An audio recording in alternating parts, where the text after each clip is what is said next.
సుడిగాలి సుధీర్ ఆయన డెవలప్మెంట్ చేయకపోగా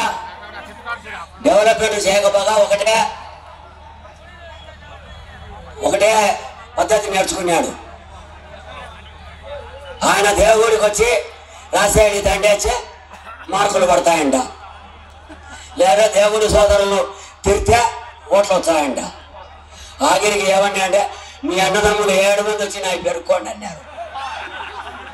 నేను అడిగినా ఏడరాబా ఈ డేట్ ఎన్నో చెప్పు, మీ ఇంటికి రావాలన్నా ఏడికి రావాలన్నా వచ్చి పెరుగుతాంలే అంటే వద్దులే మా వాడు కత్తి ఉన్నాడు కత్తి సీను అని వాడు కరుగుతాడు మీరేం పెరుగుతారులే అన్నాడు. కత్తి సీను అనేవాళ్ళు చాలా మంది ఉన్నారు, కత్తితో కరిగేవాళ్ళు. అతను డెవలప్మెంట్ చేయకపోగా అతను మనకు ఒక దరిద్రం మాదిరి దత్త అయినాడు. అతను ఏ కార్యక్రమాన్ని ప్రారంభోత్సవం చేసినా ఉస్కాకే. గత మీటింగ్లో కూడా చెప్పిన ఎర్రగుంట్ల నుంచి జమలవాడకు ఒక బస్సు వేసానంట. వేసి నేను పాకిస్తాన్ ఇండియాను కలిపినట్టు నేను ఎర్రగుంట్లను జమలవాడను కలిపినా అన్నాడు. ఆ బస్సు ఆడుందా లేదు. ఇప్పుడు జమలవాడ నుంచి ఉలవపల్లె మీదుగా చాలా వరకు బస్సు వేసినా అన్నాడు. బస్సులో కూర్చొని ఆదినాడు ఎప్పుడో పని చేసినా అన్నాడు. ఇదే బస్సు లేదు. ఆదినాడి కట్టించిన పెన్నా బ్రిడ్జి మీద లైట్లు చేసినాడు. బ్రిడ్జికి లైట్లు వేసినాడు. లైట్లు వేసిన 3వ రోజు కింద పిల్లర్స్ పడిపోయినాయి. అట్లా మైలవరం డ్యామ్ మీద పోయి లైట్లు వేసినాడు. 3వ రోజు కల్లా ఈ పక్క వ్యాపారాలు తిక్కు కట్ట కొట్టకపోతుంది అని జమ్మడు ప్రజలు నిద్ర లేకుండా చేశాడు. జమ్మడు బస్ స్టాండ్లో ఒకటి బేకరీ ఉంది. ఈ రూమ్ నుంచి ఆ రూమ్కు మార్చాడు. దానికి ఓపెనింగ్ చేసినాడు. అది ఇప్పుడు చిల్లర కూడా రావడం లేదంట. అట్టే మిస్టర్ సూపర్ మార్కెట్ అని పోలీస్ స్టేషన్ పాత పోలీస్ స్టేషన్కి ఎదురుకునేది. దాన్ని ఆ పక్కకు మార్చినాడు. ఇప్పుడు లేదు, అది మూతపడింది.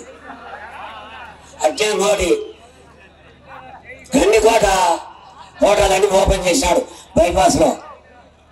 ఎలకలు జరుగుతున్నాయి దాంట్లో. ఇది ఆయన మా డెవలప్మెంట్ గురించి చెప్పకపోతే ఆయన ఒక పెద్ద డెవలప్మెంట్ చేశాడంట. అదేంటంటే గవర్నమెంట్ ఆసుపత్రికి 7 స్టెథోస్కోపులు 7 బీపీ మిషన్లు ఇచ్చాడంట. అది కూడా తోటి డాక్టర్లు బాధపడతాంటే అదే ఆయన చేసిన దానం.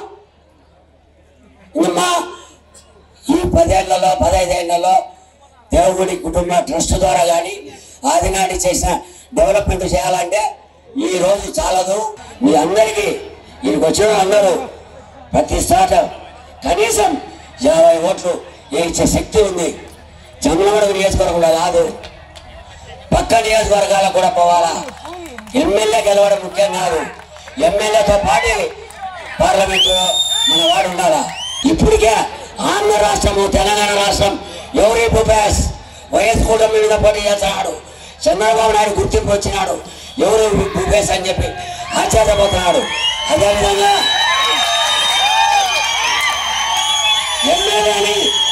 ఎమ్మెల్యేని ఎంపీని గెలిపించి ఢిల్లీలో పార్లమెంటులో కెమెరాలన్నీ భూపేష్ మీద ఎవరి భూపేష్ మీరందరూ కన్ఫ్యూజ్ అన్నారు. ఆఖరిన ఆ కన్ఫ్యూజ్ చెప్పి నేను సాధిస్తా. ఇందాక పెద్దరాజు మాట్లాడినాడు గ్రూపులు గ్రామాల్లో గుంపులు అని. గుంపులు ఎన్నికలు అయిపోయినాక ఎవరు పార్టీ వాళ్ళదే గ్రూప్. ఇప్పుడు మాత్రం ఫ్రంట్ అభ్యర్థుల్ని గెలిపించుకోవాలి. అది అయిపోయినాక జనసేన పార్టీ జనసేనదే, బీజేపీ పార్టీ బీజేపీదే, మన తెలుగుదేశమే. మీకు అందరం కలిసి కొంతమంది అన్నారు ఆదినాడు గెలిస్తే మాకు పనులు చేస్తాడా లేదా అని, లేదా భూపేష్ గెలిస్తే మాకు పలుకుతాడా లేదా అని. అందరం కలిసి కొంచెం గెలిపించుకుంటున్నాం కాబట్టి ఆ భేదాపురం లేదు, అందరం పనులు చేసుకుందాం. మీరు కూడా ఆ గ్రూపులు అనేటివి మర్చిపోయి అందరూ 2 అభ్యర్థులను గెలిపించుకొని మంచి మెజారిటీతో జమలమడుగును భారతదేశ చరిత్రలోనే ఒకే ఇంట్లో ఒక ఎంపీ ఎమ్మెల్యే ఒకే ఊర్లోనే ఒక ఎంపీ ఎమ్మెల్యే, ఒకే నియోజకవర్గంలోనే ఒక ఎంపీ ఎమ్మెల్యే గెలిపించుకోవాలని చెప్పి మీ అందరికీ చేతులెత్తి ప్రార్థిస్తూ